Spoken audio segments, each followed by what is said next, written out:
ఏపీలో జూలైలోనే పూర్తిస్థాయి రాష్ట్ర బడ్జెట్. తొలుత ఆర్థిక పరిస్థితిపై శ్వేతపత్రాల రూపకల్పన. ఆంధ్రప్రదేశ్ రాష్ట్ర పూర్తిస్థాయి బడ్జెట్ జూలై నెల మొదటి లేదా మూడో వారంలో, 2 లేదా 3వ వారంలో ప్రవేశపెడుతున్నట్లు చెప్పారు.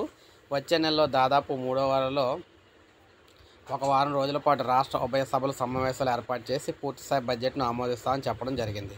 ఆర్థిక శాఖను పూర్తిగా ప్రక్షాళన చేయాల్సి ఉందన్నారు. ఉన్నత స్థాయి అధికారులంతా కూడా మారిపోయారు. ఇక ఆర్థిక శాఖ ముఖ్య కార్యదర్శిగా పీయూష్ కుమార్ శుక్రవారం బాధ్యతలు స్వీకరించే అవకాశం ఉంది.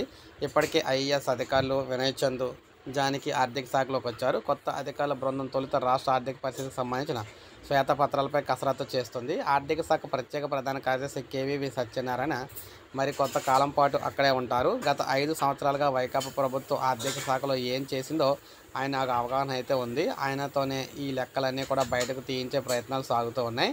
రాష్ట్ర ప్రజల ముందు ఆంధ్రప్రదేశ్ ప్రస్తుత ఆర్థిక పరిస్థితిని స్పష్టంగా తెలియజేయాలనే కృతనిశ్చయంతో ప్రభుత్వం అయితే ఉంది.